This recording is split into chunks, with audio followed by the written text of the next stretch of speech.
I was born in Holland, and so were my parents and my grandparents. And as far as I can go back, is that we were all born in Holland for many generations. Probably goes back to the Spanish Inquisition, when maybe the Jews were expelled from Spain, 1492. It may have gone back to that. I never really looked into it that much. I asked once my aunt, who was very old, when she was in her 90s, where we came from, far back, and she got so insulted. She said, "We are from Holland."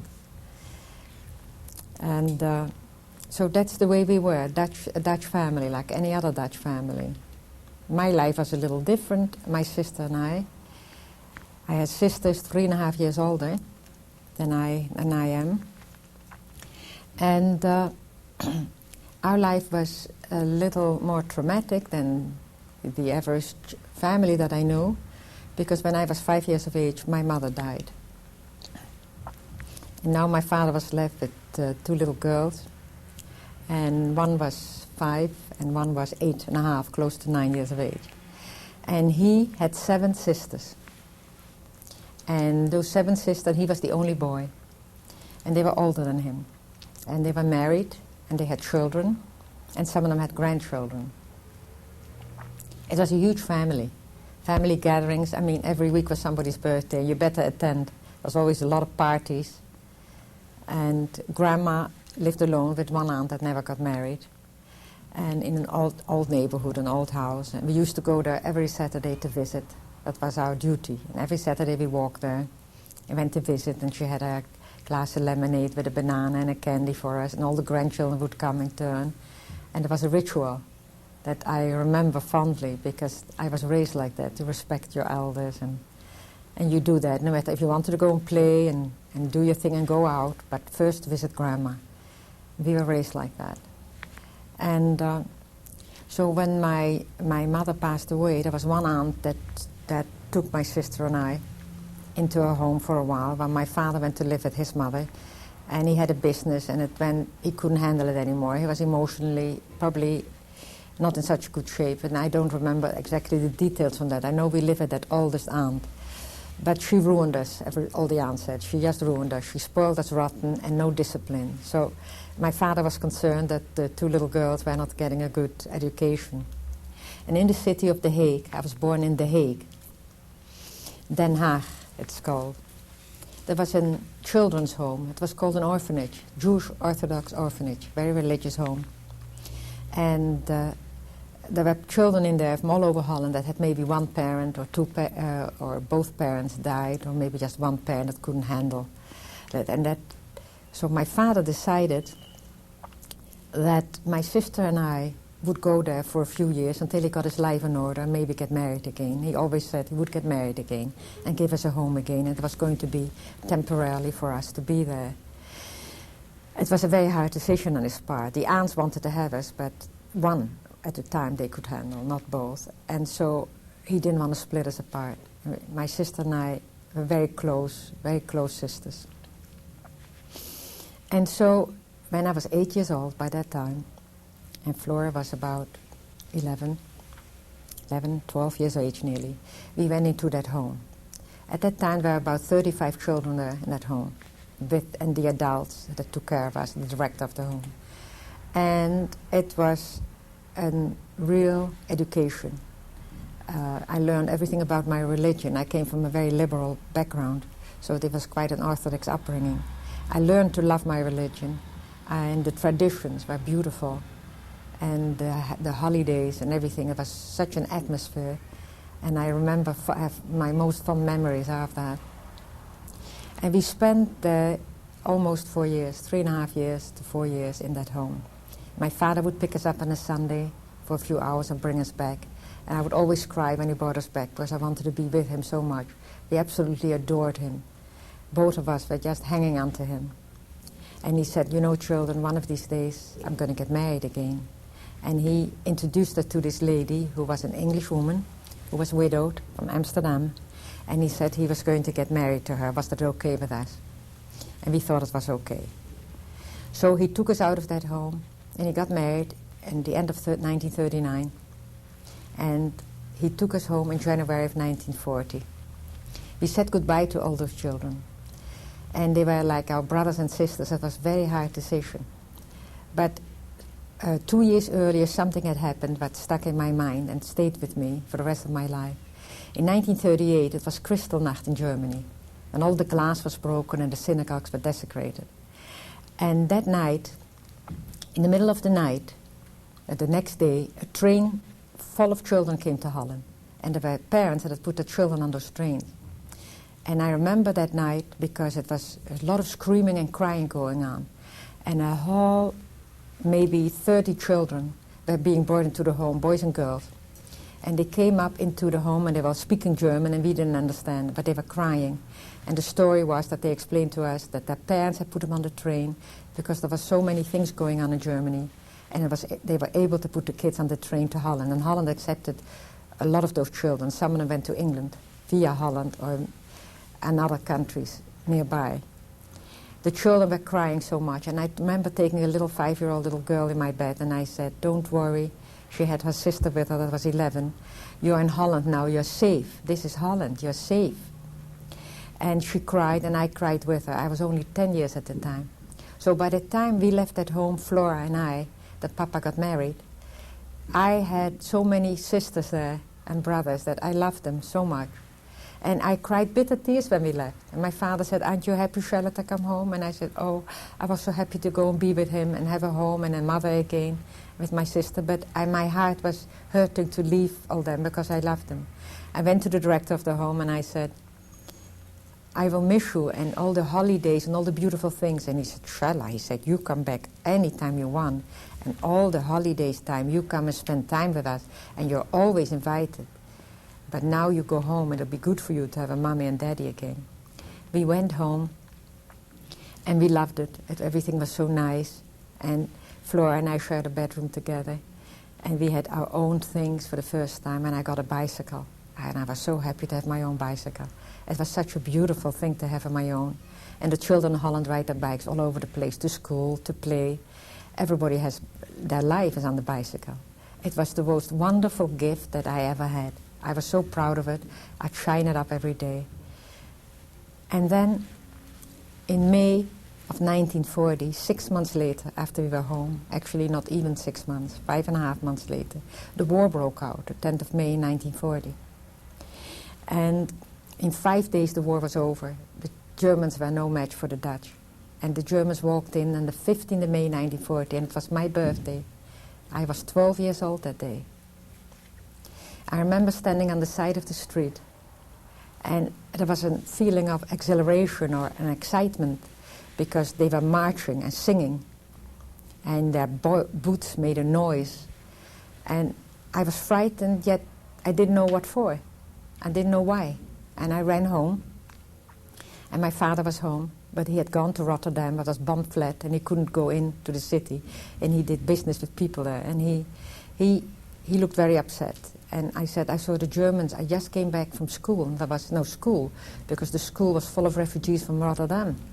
And we had no school for a while, and we kind of thought we could do what we wanted. It was kind of exciting, being 12 years old, no school for a few days. But I saw the Germans march in, the soldiers were marching in, and we had gone through 5 days of hard bombing. We had lived through that, it was frightening. He said, "You know, Chella, this isn't good for us. But we are in Holland, we are Dutch, I shouldn't worry." And I said, "What do you mean, Papa? I don't know what you mean." And he said, "Well, let's hope for the best." And I remember those words. And life went on a little bit, it was different. They took over very fast, the Germans, and before long they took over all the Jewish businesses. And then they came into the schools and they said, "No Jews allowed in the schools. All Jewish children have to go to a school where only Jewish children can go, with Jewish teachers." Somewhere was a long way away, and we had to wear stars, yellow stars on all our clothes, and they would come in the school and inspect if you're wearing the yellow star on your left side, and you had to wear it under your sweater, you had to wear it on your coat. The Dutch people kept on saying, "You be proud," but you know, that wore thin after a while. And the hardest thing was I had to give up my bicycle. And I cried that I was not allowed to ride my bike anymore. And I was so upset about giving up my bicycle. I loved that bicycle. After sharing everything for so many years, it was something of my own. And I loved it, and I cried bitter tears. That was the worst thing at that time what could have happened to me, was to give up the bike. I cried, and my father said, "Chella, that will be the worst thing you've ever had to do. hopefully nothing else will happen that's worse than this. When the war is finished, Papa will buy you the biggest, best bike you ever want. I'll let you pick it out, and you can have the best one you will ever have. The war will be finished soon. I said, when? And he didn't answer. So that was the beginning of the deterioration of our life. The bicycle, couldn't go to the park, couldn't go to the movies, couldn't go to your school with your friends. Made new friends, of course, in the school that we went to with all the other Jewish children, and we made there was a feeling of a closeness between all of us and the teacher too, that because we were all in the same boat, we were all going through the same thing. And in that school I made many friends, new friends.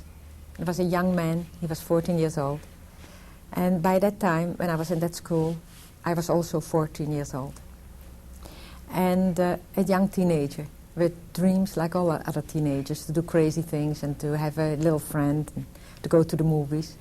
So what we did is we made our own entertainment. We'd go to each other's houses and play records, and we'd dance and a little bit, and then he would go and carry my school books home, and his father had a little butcher shop and he had to help his daddy, and he got told off that he was late because he brought me home with the books, and he got told off about it, and that he had to come home. And so that was a nice little friend, and we would talk about, and we didn't talk about anything what was going on in the world, but we talked like what other teenagers talk about.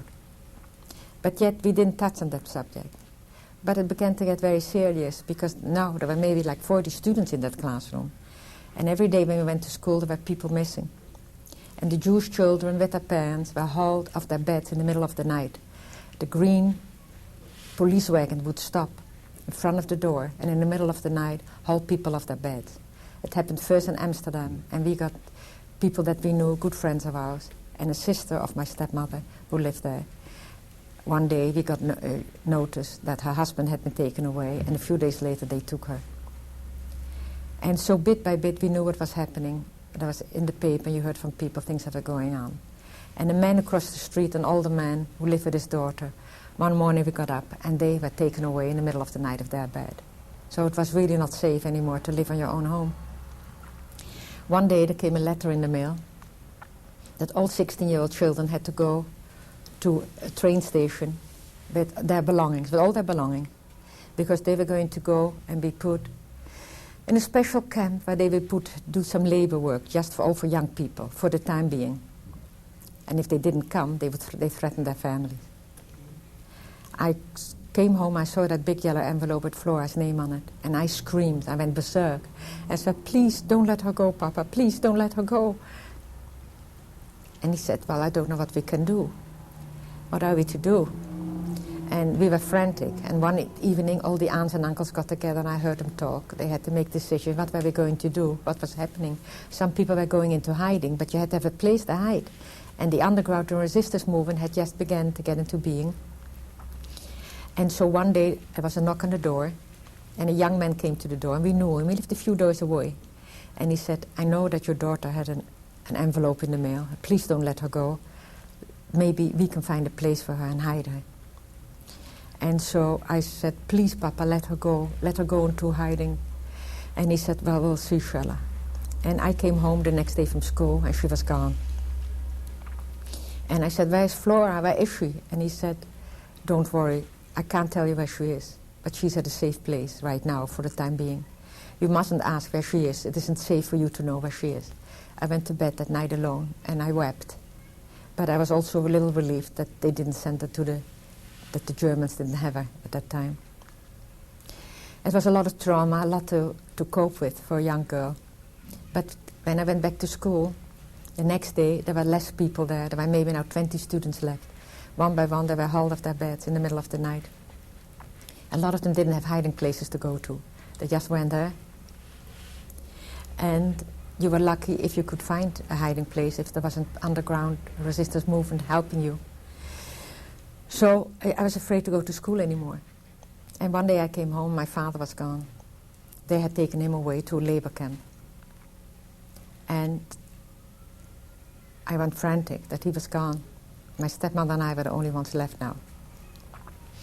And I said, I'm afraid to go to school anymore. Maybe they'll take me off my bed here one night with you, or maybe they'll take us out of the school. What's going to happen to us, Mama?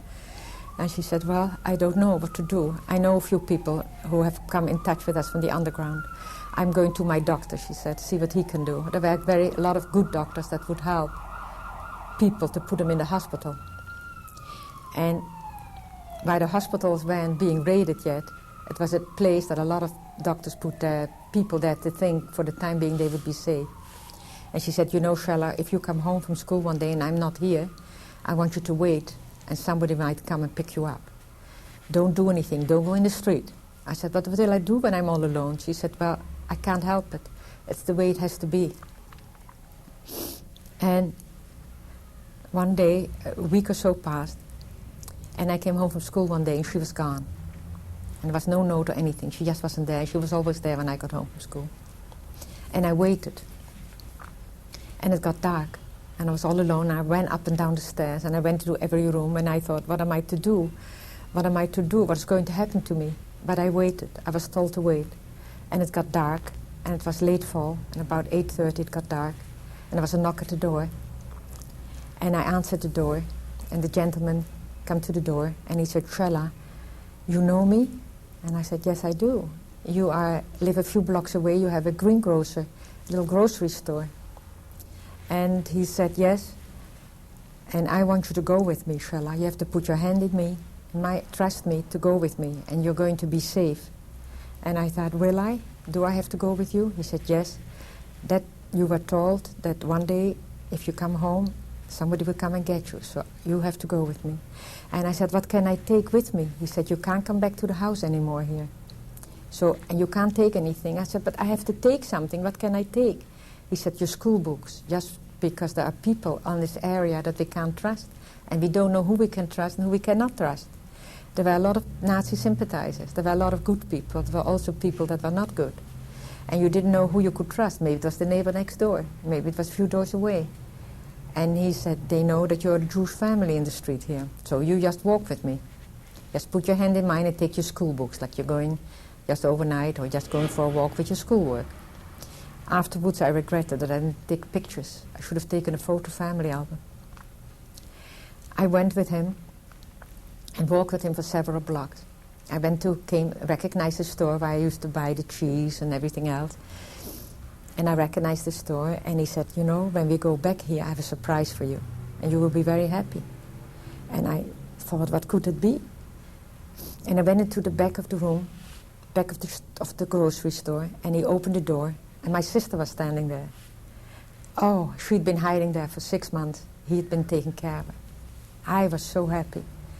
I was elated, and I hugged her and kissed her, and we were crying in each other's arms from happiness that we were together again. And I said, oh, Flora, I never want to leave you again. I don't ever want to be apart. And she said, well, we see what we can do. Maybe we can stay together for the war years here. And maybe the war will soon be over. And it was a wonderful reunion, although we worried about the others in our family.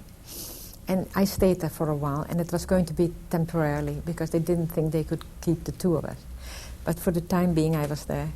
Then I was brought to another family. It was a relative of theirs, and it was a young couple that had a small child. And I stayed with them for a while. The conditions in the house were very bad. It was an old condemned house. And the people were always gone, and they left me alone with their child a lot. And I was alone in the dark for many, many weeks and many months. And I was frightened there. Very often I looked out of the window and I wanted to open the door and just run out, because it was so hard to be there alone. And I went crazy there because it was not a happy situation. I had a telephone number where I could call again to that gentleman where we stayed, Flora and I. And one day I called that I just couldn't stand it anymore there in that place. And I cried on the phone, and he came to get me, and I was again with Flora together there for a while. And they said they didn't really want to have all of us. In the meantime, my stepmother was in the hospital, and the doctor had put her there. But one day she came to the house, he took her, because they were raiding the hospitals now. And it wasn't safe anymore. And he said, well, I take you for a little while, but I can't keep you for long, because we don't really have the room, and it's too dangerous, too many. To be quiet in the back, that nobody will notice. If somebody rang the bell and somebody had to come in, you had to quickly hide. And then my father was in that labor camp. And one day, there was a phone call to the gentleman from a hospital in the south of Holland. He was in a camp in the south of Holland, a labor camp. And his job was that all the Dutchmen were taken there, the Dutch Jews. There were doctors, lawyers, businessmen, working men, and everybody had to do hard labor, build barracks and build roads and do all very hard labor work. And they had to go on their bicycle to work. And he was riding his bicycle to work, and there was a canal with a dike on the side. And he rode his bicycle off there and fell with his bicycle down to the ground. And he hurt himself very badly, and he broke both of his legs and part of his hip, and he was in a bad condition, in pieces. He only remarked once about it afterwards, that he had heard that the camp was going to be emptied and sent away to Germany, and they didn't know the destination they were going to. And he thought maybe he could hurt himself enough to go to a hospital. The hospital at that time were not in the camp. At that time in Holland, the camps were so quickly set up. If you were injured, they brought you to a hospital nearby. A call came from the doctor there, who was a good doctor, and he said, "Trust me." And my father had to trust him. And he said, "Let me call somebody." And he said that my father was in a very bad condition. He had broken both of his legs, and they were putting him in a cast. But he said, as soon as he's able to walk, we'll try and get him well as quick as we can. And as soon as he's able to walk, and even on crutches, you have to go and get him out of here, because the hospitals aren't safe either. Months went by, and this gentleman that we stayed with, we called him Uncle, he went to see him several times in the hospital. And he said, "I'm trying to walk, I'm trying to be strong, I'm trying to do the best I can." And several months passed, and he was able to walk and learn how to move around with a cane. And one day we got a phone call that the doctor said, "You have to come and get him, because the hospital is going to be raided this week." I know somebody that told me that. So with false identification, he went to get him, and he brought him back to the house where we were. And indeed, the hospital was raided that week. They went, and so father escaped just in time. When he came through the door and I saw him again, he had changed. There was a great change in him. He got very thin. He was a small man. He was slight built, and he had a look on his eye, around his eye, that was very painful. He had changed a great deal, and he was a cripple now. We cried, but we were so happy to see him. It was just wonderful to touch him, that he was alive and he escaped from that labor camp. And we were absolutely so happy. And Papa said, "You know, whatever we have to do, Chella and Flora, whatever we have to do to stay in hiding, that will be the best thing for us. When the war is finished, we do everything what we plan to do. We will get on with our lives. But we have to be in hiding, and thank God there are people that are doing this." So many people, we heard the underground would come and visit us and give us like coupons for food, because you couldn't buy ration cards. You couldn't just buy food with money. You had to have stamps to buy your food with the money. So they made ration cards, and we got that so the people could buy food for us too. They would come and they would tell us, they were our connection to the outside world. And they would tell us what went on in the outside world. And so we found out that many of our friends were caught by the Gestapo, and many of our families were gone. Some families had also gone into hiding and were caught, betrayed. Some people never had a chance to get away, and they were hauled off their beds. And we wonder how many of our family were left. So we felt very precious that the four of us were together. So we stayed in the back. We had a little room that one of the children had given up, where Flora and I slept in a little bed together, always hanging on to each other for dear life. There was comfort in feeling each other close together. And we talked together, and we worked in the back of the house and did the duties of the house during the day. And if somebody rang the bell, we would quickly hide in the back room. This went on for quite a few months. And then one day, there was a house-to-house search in the neighborhood. Because, number one thing, they were evacuating that part of Holland that was near the coast of Scheveningen, which was the beaches. And they were mining the beaches because the Germans were convinced that the British were going to invade on the North Sea, on the coast. And they were evacuating that part of the city. And the stores, everybody had to be evacuated to the inner city.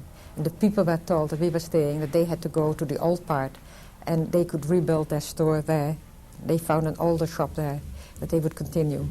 But they did house-to-house search unexpectedly. Very often they would do that. And maybe somebody had heard something, somebody you couldn't trust. But all of a sudden there were a couple of the Gestapo men in the store, and the lady of the house comes running back there, frantic. Get out of here. Go to your hiding place, quick. You have maybe 3 minutes. I'll try and hold them off in the store. Well, we were frantic, absolutely frantic. And Papa, who walked so slowly with his cane, we pushed him up the stairs. And upstairs was a bedroom where the people slept with the son. And so we ran up the stairs and we pushed him, both of us, Flora and I, pushed Papa up the stairs. And it seemed like an eternity, but it was just like a few seconds. And we went into the bedroom upstairs, and there was a big closet in that room, in that bedroom. And behind the closet was another door. And that door led into another apartment of the complex next door to where we were hiding. These people had just been evacuated. Thank God that place was empty. The door led into their kitchen. So we go into the closet, open the door behind the clothes, and stand there. And just as we close the door, we hear the boots come up the stairs, and we heard them go into the bedroom.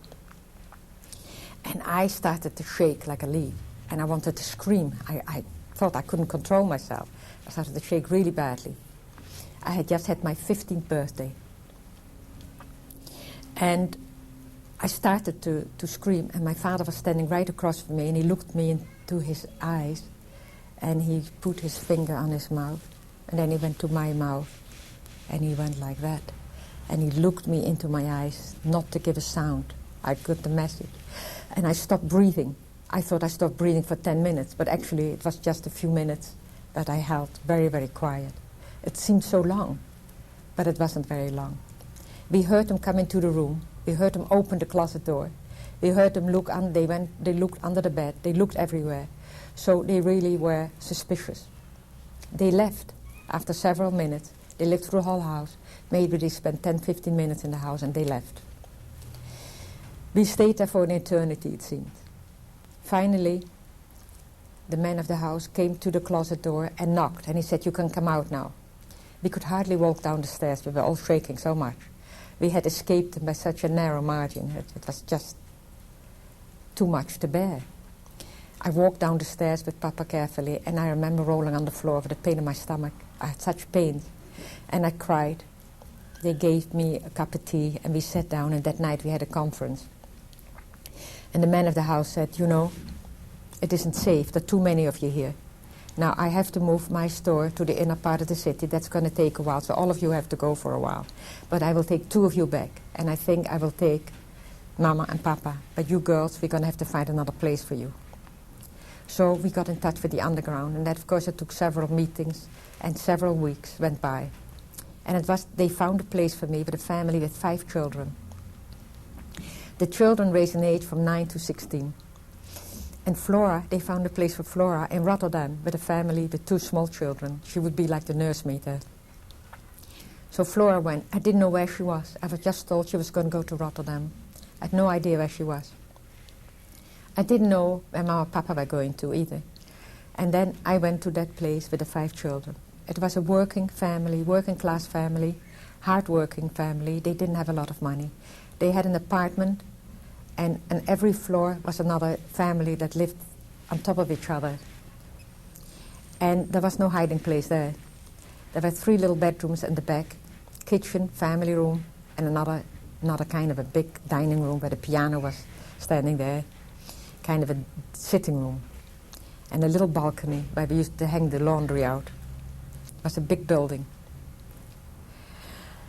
I stayed with that family for quite a while.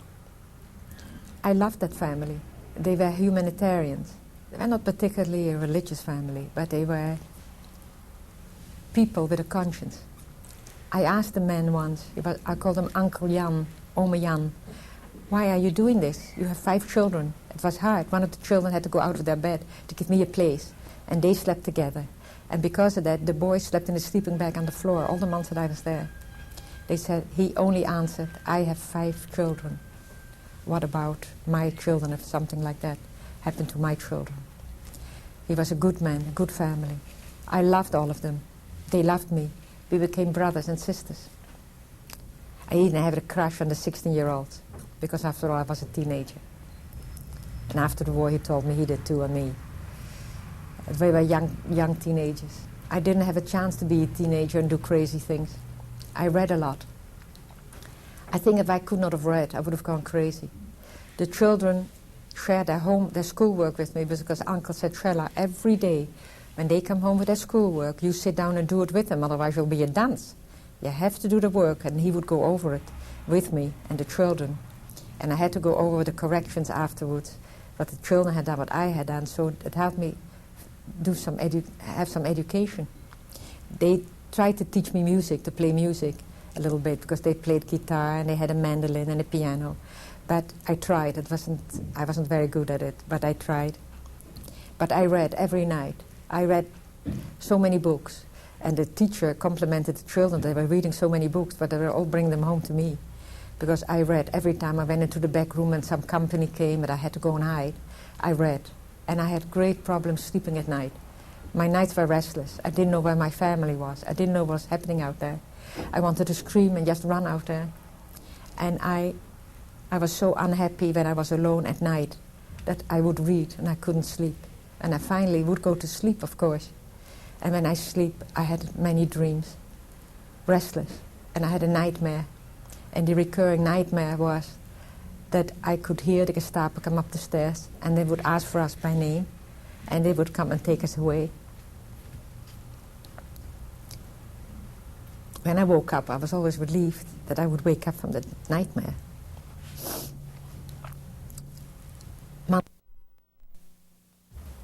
I probably was with this family about 6 months, and I loved them, but I missed my family so much.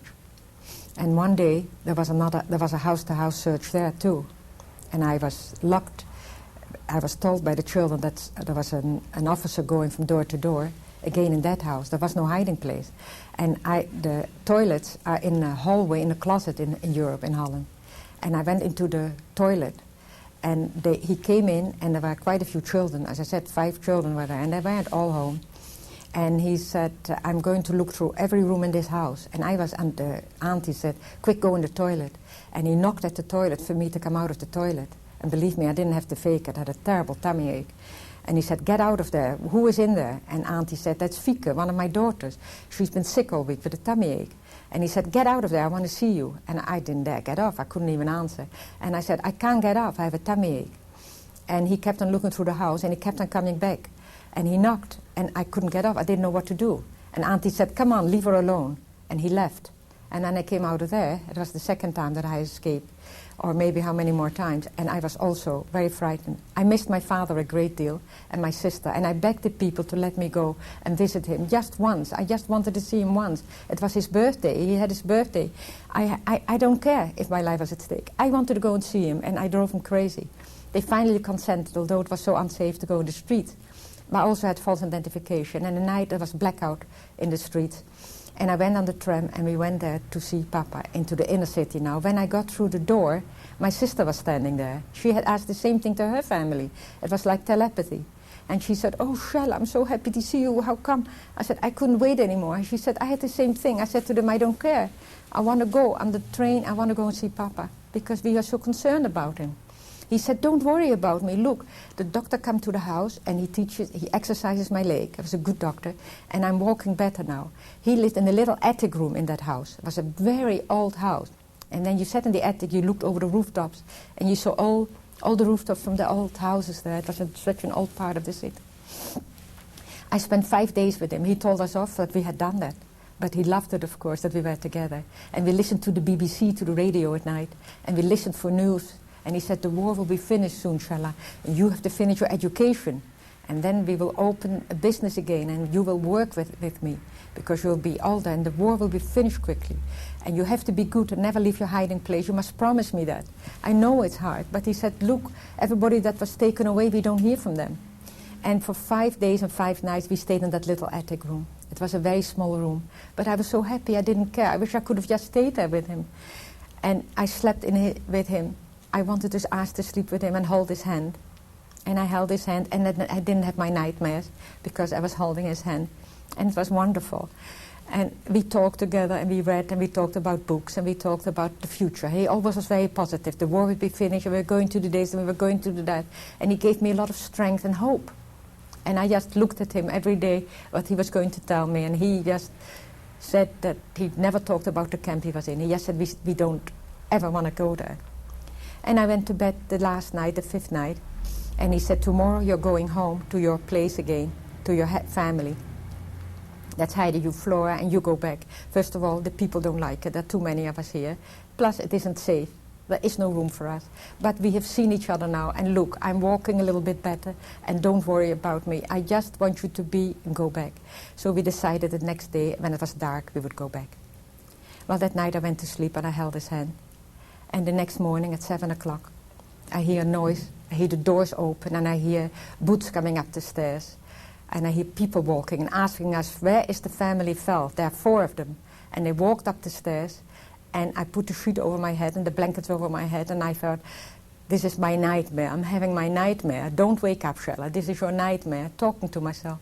And my father got out of the bed. They opened the door, and they stood in the doorway, 2 men from the SS guard. And there they were standing there. And I didn't get out of the bed. And my father lifted the blankets off me, and he said, Chella, get up. I said, no, Papa, no.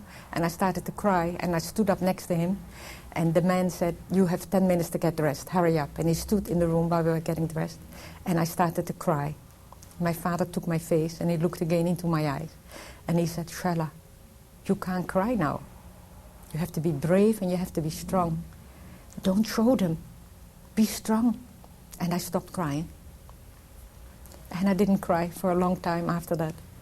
And then they took us all together to the interrogation headquarters where they interrogated us. And they brought us after that to the federal penitentiary. It was a big jail in the city of Scheveningen outside of The Hague. I used to ride by on my bicycle, and I never thought I would walk through those gates and those tall brick walls. But when we came in, there were a lot of people there crying in the halls. Babies, children, mothers, fathers, older people. And they were standing there, and we had to stand all day long there in those hallways with our hands up. It took many, many hours. And then we were put in a cell. We were separated from my father and the women together, and we were put in a cell for about 5 weeks. When those 5 weeks went by, we were able to read, and that's the only thing. And at night we slept on the floor, on a bit of straw. And at night we would cry and shake together in unison. There were 5 people was in the cell. There was 1 cot in the corner. We looked at that little window in the morning when the sun came up, and looked at that little window for hope, for rescue. Was there rescue for us out there? How long would the war last? Why are we here? What for? What have we done? What are we doing here in a jail cell? It was the worst thing that could have happened to us. Nothing could be worse. But a lot of things could be worse. And after one morning, they again opened the doors from the jail cell, and they called out our names, and we had to stand to attention and go to a train station. When we got to the train station, all the men were on the other side, and I could see my father standing there. And he lifted up his arm, and he said, he went like that to say, I'm strong, you will be strong. And we did this back to him. And then they put us in a train to the camp called Westerbork. It was a Dutch camp in Holland, concentration camp, and a transport camp. From there, the railroads were always full with cattle wagons, cattle cars. And they were always standing on those railroad cars to put the people in to unknown destinations. And there were lots of them there. We arrived at that camp, and there was an administration building there. We had to register, and we knew a man there who was in administration, because the people had to do jobs there, who worked at it, people came. And he said, I'll put your father into the sick barracks so he can get maybe better care. And he was there, and we were put in a barracks for punishment. When the people were caught, when they were in hiding, they were sent away very quickly to other camps.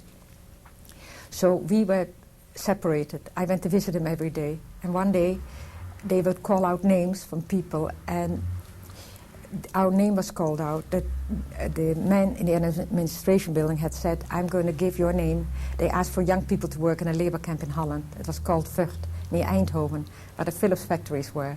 And they had asked for young people to work. Mr. Phillips had tried to save hundreds and thousands of people to keep the people in Holland to work at the factories. Factories were built in the camp. It was also a concentration camp, but it was within the Dutch borders. And you felt lucky if you could stay within Holland. And so our name were given. I went to Papa and I said, Flora and I are on that list to go there, but I don't know if we should go. We should stay together as a family so we can take care of each other. And he said, no, Chella, when you're in Holland, you're in Holland. Once we cross the border, we don't know what happens. You go and hold on to your sister's hand and never let go. And Papa will try and do the best. And he threw his cane away. And he showed me how he could walk from one wall to the other with great difficulty. And I had to say goodbye to him. It was the hardest thing that I ever had to do. He looked me in my face and he said, I want you to promise me to live. You do everything you can to live. And hang on to Flora's hand and never let go of her hand. Always hold on to Flora's hand and promise me when the war is over you come and look for your papa. We hugged and we said goodbye and I wept for days. We went on the train to that camp. And we came into that camp, which was a labor camp and a concentration camp, and they put us to work there, and they fed us. And we learned a trade. We learned how to make lamps, electronics. It was a factory like Tektronix, and in those days, not so advanced as today, of course. And we made equipment for the Germans for their radios. We became skilled workers. We stayed there for quite a few months. I had my 16th birthday in that camp. But after several months we were there, we were hoping that we could stay in Holland. And Mama and Papa were sent on into the cattle wagon, and they were sent on to Auschwitz. We found out afterwards. Then Flora and I stayed in that camp, and one night, after we were there for several months, they called out all the Phillips group. All of us were called up, and there was a cattle car standing at the railroad station, and we were herded into the cattle cars like cattle. There was room for 40, and we were put in 80 to 100. We were sitting on top of each other. There was no food, there was no water, and for 4 days and 4 nights we rode those trains. We didn't know where we were going. Finally, the doors opened. It was way past midnight, it was dark. We looked through the slats and there was another train standing on the railroad tracks next to us. And we were in such bad shape physically because we had been in that train hanging onto each other. People had thrown up. There was no way to relieve yourself. Once in a while they would open the door and let us out on the fields. And on the train were lots of Hungarians. That train had come from Hungary. And they were talking to us through the slats. Some people could communicate with them. And they said that they had been there for days, standing there. They had no room in the camp. They never came into the camp. The doors opened. And it was dark, the sky was black. And I looked up at the sky, and I saw flames against the sky and smoke. And I thought, what is this? There was a smell in the camp. The Germans guards opened the doors, and we had to jump on the platform. They had whips in their hand. The German shepherd dogs were barking at us, jumping up at us. And they were screaming at us that we were filthy whores, that we were scum of the earth, that we were animals, and they were screaming and yelling at us all the time and beating us as we were jumping down. We thought, where had we arrived? Was this hell? And indeed, it was hell. It was Auschwitz. There was a gate that we went through, and it said on the gate, Arbeit macht frei, labor makes free. They put us in the gate, and when they put us through the gate, they said, this is the Phillips group. It was a special word that saved us from being selected, because we were a very usable workforce for the Germans. They put us in a sauna, and we stood there for hours naked, where the doctor and the commander of the camp went through and looked at all of us naked. We were shaved, and we were tattooed a number on our arm.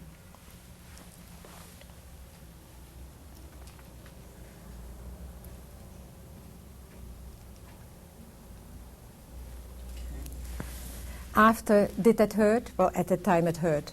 But it was, of course, nothing to what compared to what was being happening to us.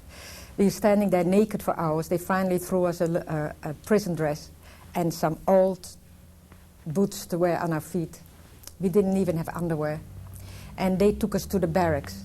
And we had to sleep like 5 to 10 on a bed, 3 stories up. And in the morning, people had to go and get the huge containers barrels with ersatz coffee, imitation coffee, that we had to share a mug, and soup that we had to share with 5 people, and a piece of bread. We were standing there to attention for hours on end. 5 o'clock in the morning, they got you up. In the morning, we heard music. They were going to work with a band. I thought, what was this noise? What was this music? But there was a band playing, and the people behind them were marching to work. We were there for days and weeks at a time. Every day was like a month, and then seemed to end to the day. People were sick. There was not enough food. There were all languages were spoken in that camp. There were people from all over Europe there. I had such dysentery right away that I would sit on the pail outside at night. There was a pail, and all I could see is the flames against the sky, the smoke against the black sky. And I knew what was happening there. I'd found out that there were the gas chambers there and the crematorium. One day, the commander officer came into our barracks, and he said we were going to go and be selected for a job. We didn't know what was a selection or it was for a job. My sister was chosen, and I ran over to her side and held her hand.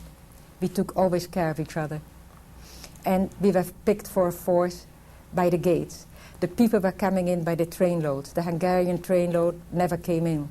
We watched the people come in by the thousand. Doctor was standing there, and the group commander was standing there, and they were pointing the finger to the gas chambers, or to the finger to the left or to the right, that they came into the camp.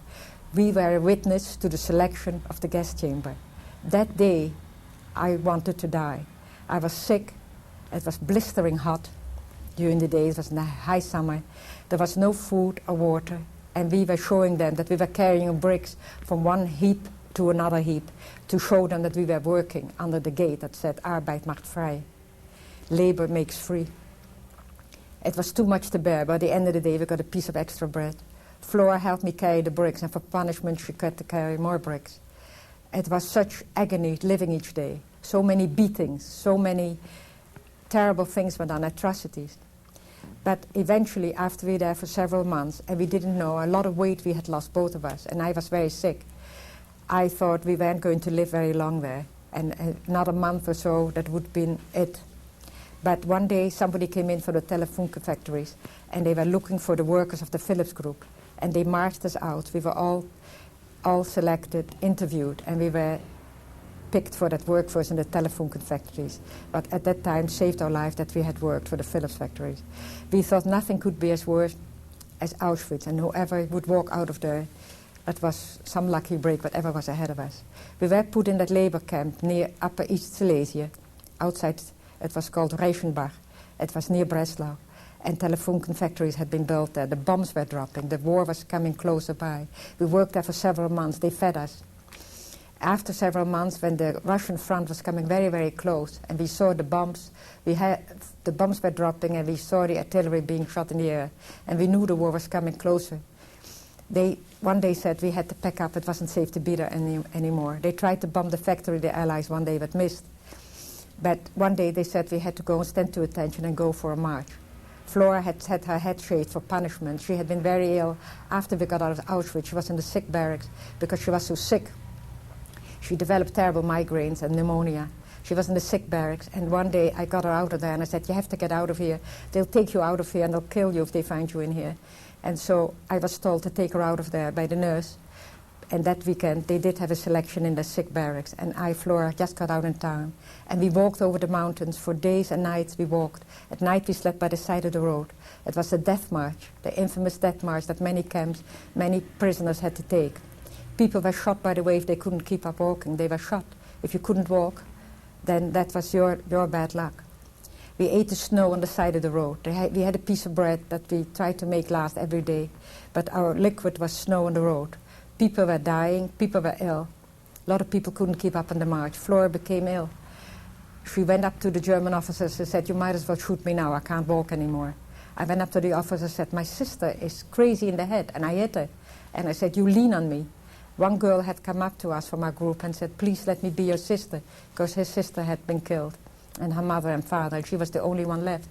And she said, please, Chella and Flora, let me be your sister.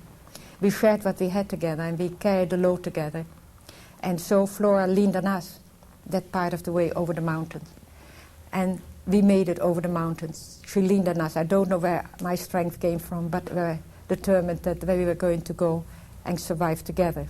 We fought very hard to live. Each in turn, we had days that we were very ill. Each in turn, she would take a job that was meant for me. Many times she was stronger than I.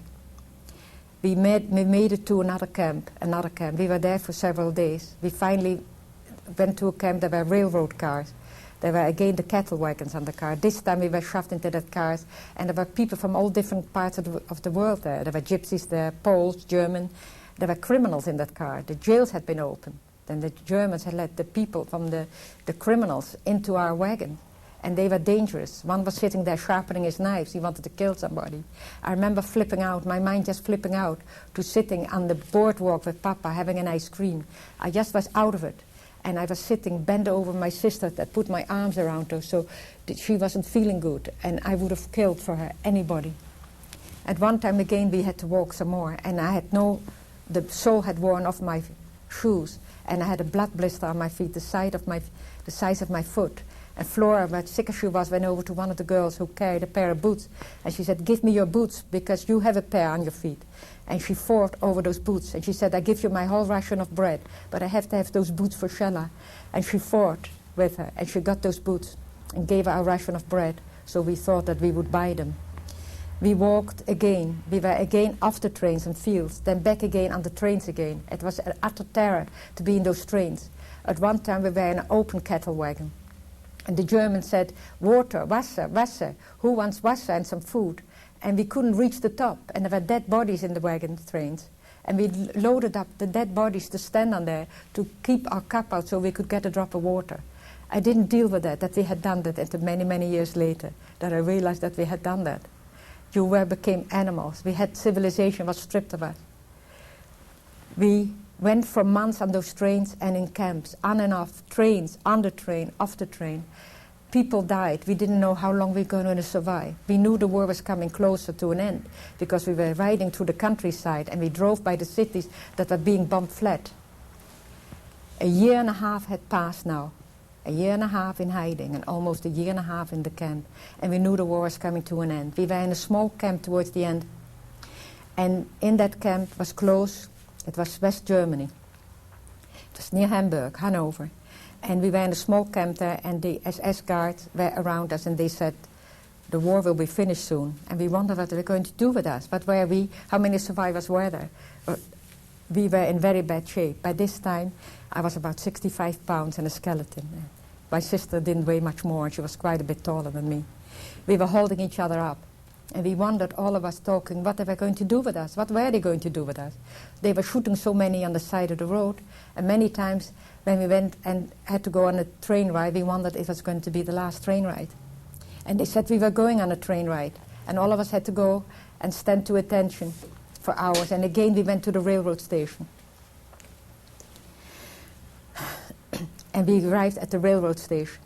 And we went again in the cattle wagon. And we thought, how many more times? Is this the last ride? The war, after all, had come almost to an end. And we were afraid to celebrate, to see that the war was coming to an end. We were happy that we heard that. But what was going to happen to us as survivors? A few of us that maybe survived, we wondered how many. And we were put in that train again. And we went on the train ride again. And I was holding on to Flora's hand. And we were covered with lice crawling over our body. We hadn't had a bath for months. And sometimes the filth and the lice were worse than the hunger. And we hang on to each other. And Geetje, our adopted sister, was very, very ill. She was always thirsty. She was always running a high temperature. And we go on that train and we hang on to each other, afraid to think, sitting so close, huddled together. And this time we were in a very bad shape. The train stopped. We had crossed the border. For hours we just stood there. The train doors opened. And we had crossed the Danish border. And all the German guards had left the trains. And we arrived in Denmark. The Danish Red Cross jumped on the train, the beautiful, handsome boys in blue uniforms with a red band on their head, and they said, "We are the Danish Red Cross. You have arrived in Denmark, and you are free. You are free people. Hitler is dead, and you are in freedom. This is liberation." I remember this day that I started to weep in unbelief. I couldn't believe it. We pinched each other. Were we really free? We were afraid to believe it. Many of us couldn't cry. I wept for days on end. We were brought into Copenhagen. We arrived in Copenhagen, and the doctors and nurses were waiting there in the Red Cross, and they gave us hot oatmeal and milk to drink. And many of us became sick from that rich food. A man came up to us. He was so nicely dressed, and he said, "Welcome to Denmark. You are in freedom. I wish you well and congratulate you for making it through the war years." And he almost came close to tears, and it was the King of Denmark.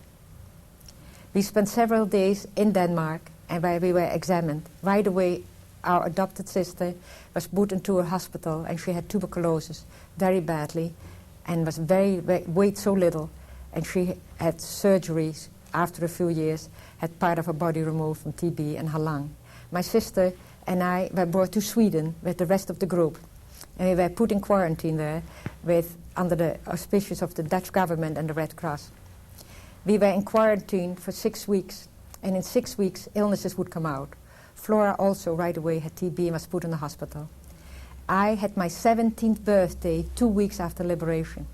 The 3rd week after my liberation, I developed typhus. You know, and Frank developed typhus 3 weeks before liberation, and she died. And her sister had died 3 months prior to that. When you had typhus in the camps, you died very fast. I developed typhus 3 weeks after, so I was so lucky that I was liberated just in time. I was very, very ill, but I overcame the typhus. I was put in a hospital also for tuberculosis and malnutrition. For 9 months, Flora and I came together in that hospital, in that sanitarium, and we spent 9 months in the sanitarium, and we became so round, well fed after that. And we looked through the Red Cross every week for names for our family. Afterwards, we went to our stepmother's family in England, and we went there, and from there we had to go back to Holland once more to see what had happened. We walked through the streets of Holland, Flora and I, and we looked, and I walked by that orphanage that I had been in, and all those 100 children had been hauled away one night. While I was in hiding, they had emptied that orphanage. Not one child came back from that home. I walked through all the streets where my aunts and uncles and everybody had lived, and all my 20 cousins, ranging in age from 9 months to 30. Not one came back. One aunt was in hiding with her 2 children and her husband. She survived the war. But all the rest of the family were killed in the camps. And Flora and I walked through the streets, and we wondered why we were alive. There's a lot for us to cope with. But we had made it through the war, through some miracle. Everyone that survived the war survived because by some miracle, by some fluke. Fight to live, yes, but so many of them didn't have the chance to fight to live because they were guessed. We made it through the war, and we survived. And Elie Wiesel says, a survivor, and who wrote many books on the Holocaust, that we who survive have to bear witness. And so I try to bear witness for a few more years, because my sister passed away, and many of us passed away. There are only a few of us left. And for only so many more years can we bear witness. To teach the world, a lesson has to be taught that the Holocaust did happen, and that we cannot be bystanders. We have to do and try to help one another. And we have to be careful of discrimination and prejudice, because we ourselves are all individuals that can help to make this a better world. And only through love that we survived through the war, and not hate. We have to learn to love one another and be tolerant of each other. After the war, after we settled, I married. I went to England, and I married in England an Englishman. And my sister, when my first child was born, she came for the birth of the first child, and she went to the United States. She had a chance to go with some very dear family. And she said, will you come to America? Otherwise I won't go. And I said, I promise you, where you go, I go. We will never be separated. We even afterwards always hold hands together. And there was a very special relationship between us. She came to the United States the year my oldest son was born in '49. I walked in the streets with Leon when he was a little baby. He was 2 weeks old, in his white satin hat and his white satin blanket. And I walked in the streets, and it had hit me then that I had given birth. And I said, Papa, I promised you we live. This is your grandson. I came to America then, 3.5 years later. By that time I had another son born. She had a baby boy. She married a Dutchman who escaped Holland a month before the war broke out. She lived in Portland, Oregon, and she asked me to come. It took me 3.5 years, but I came with my 2 babies. I had a daughter born here. 6 years later, a daughter was born here. We lived always very close in the vicinity of one another, and we shared many years together. It was a happy day when I arrived here, and we shared many happy years together. She passed away 5 years ago. But we had between us 6 children and 5 grandchildren.